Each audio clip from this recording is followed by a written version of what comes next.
Hi everybody, we're continuing with reflections over intersecting lines. And I just switch over off the computer and do this one by hand. So example 7, we're going to do a double reflection here where the lines of the reflection intersect. So I have line L and line M, and I have a triangle right here. Let's label the triangle A, B, C. Okay, so first I want to reflect the figure over line L, and then once I have that A prime, B prime, C prime, I'm going to reflect that over line M and get A double prime, B double prime, C double prime, and this will be the same as another kind of transformation that we'll discover once we're finished. So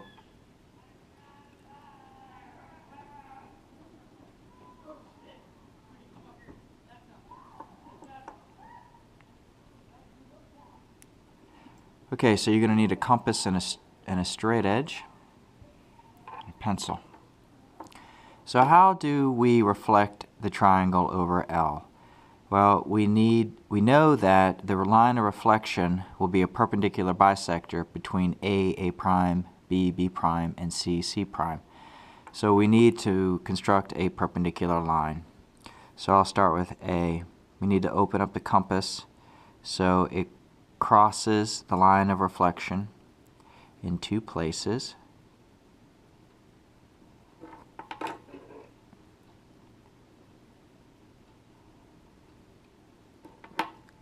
So I have my two intersections.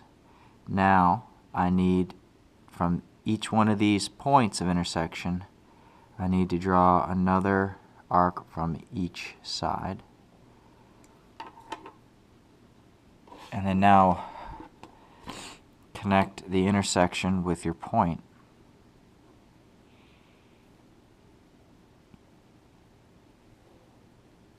Just do it lightly there.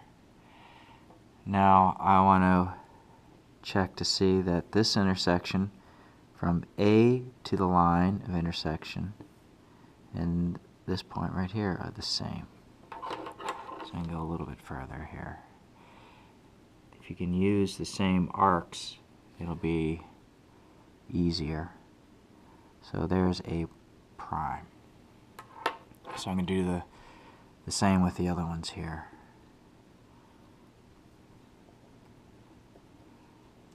So I'm finding C prime now.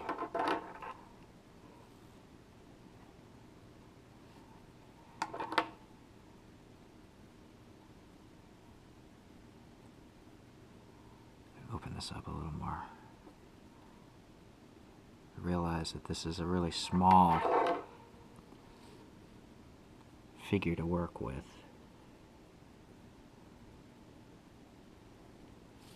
Okay. I need to check the distance here. C to the line, and that's going to be the distance on the other side that it reflects. So this is C prime here. So I need to find B prime next.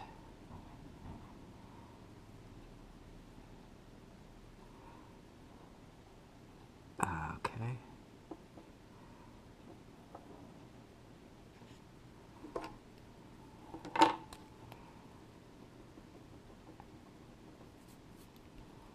So this intersection here and this intersection here.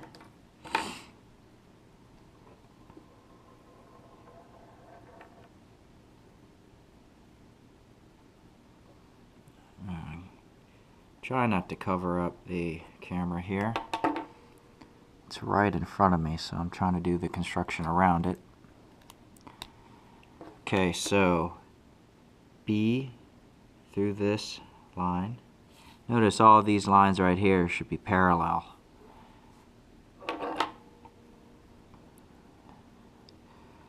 Okay, now I'm going to check the distance.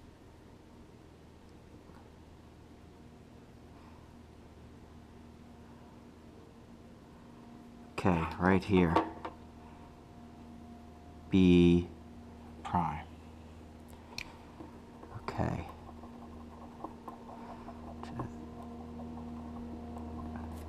clean it up here a little bit. I don't want to erase all my arcs because I want to be...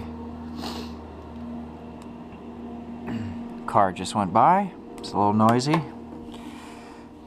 Okay, so now I'm going to connect A prime, B prime, C prime. Here's my reflected triangle. Okay, it's reflecting across this line L. Do a better job here. Okay, so there it is right there. Now I'm going to reflect A, B, C prime over M.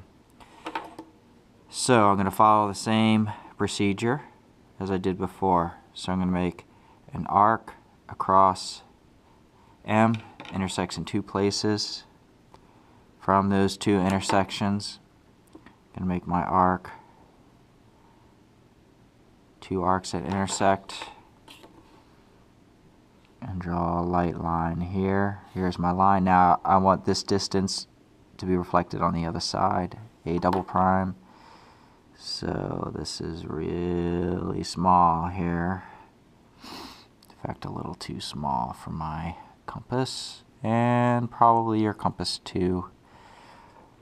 There we go, I got it. I'll make it bigger next year. Next year's class will benefit A double prime right there. It's going to be equidistant. Okay, now B double prime should be a little easier. Let's see, open it up to right about there. Okay, so it's intersecting 2 places.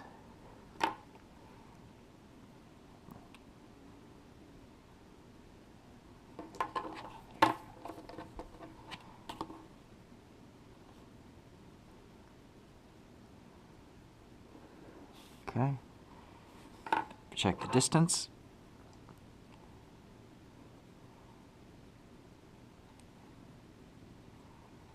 Oh yeah, right there.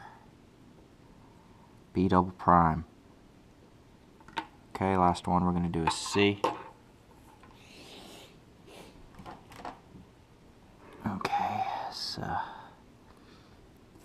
just clean it up here a little bit.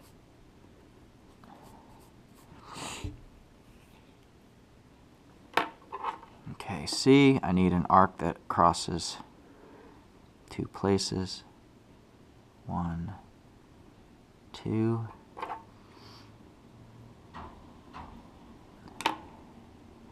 And then from those points, I make an arc on this side of the line.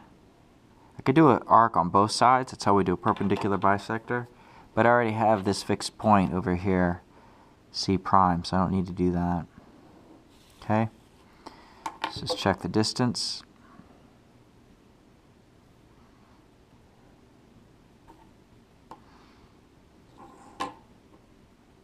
Double prime.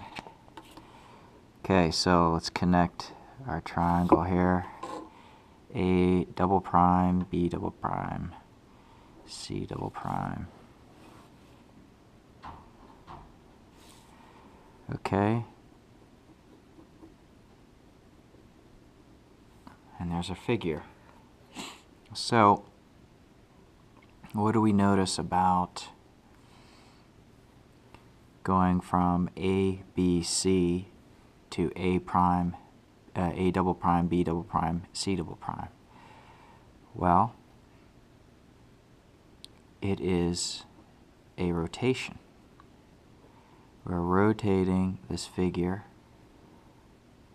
in a positive direction, which is counterclockwise, around through this intersection. So this is the center right here. So how do we figure out what the angle is between these two? Well, if this is A and this is A double prime, A is rotating around the center and ends up here. So I need a protractor I can make this angle here, A through the center, and call this O, AO, A double prime. And I can measure the angle. So I'm putting the center of the protractor here at the center of rotation, and I'm lining up the side to 0 here, the first side of the angle.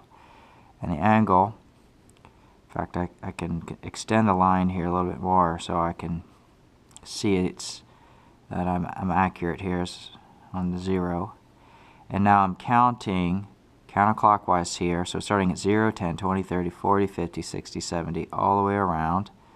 And I could extend this side too, so I can better see, get a little more accuracy. Okay. Let's reset it here. Okay. And it looks like about, say, 110, 11, 12, about 112 degrees. 112 degree rotation through the intersection of the lines L and M, around that intersection. Okay, so we finished this construction here, and we discovered that this is a rotation of 112 degrees, approximately. There's one other thing I want to look at, and that is the relationship between the angle that is formed with the intersecting lines of reflection and the angle of rotation that we achieved here. So I just wanted to measure this with my protractor and see if there is an interesting relationship. So as I line up my center here and my side, it looks like the angle is about 56 degrees. So the lines intersect, lines of reflection,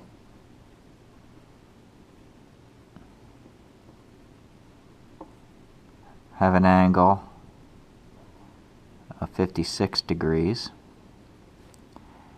and the rotational angle of the figures measures 112 degrees. What can we see here about those two angles? Well, the rotational angle equals 2 times the measure of the line of reflection. Let's say 2 times the angle of the lines of reflection. Okay, so that's an interesting relationship. So let's take a look at the theorem for reflection over intersecting lines. And we'll do that in part 3.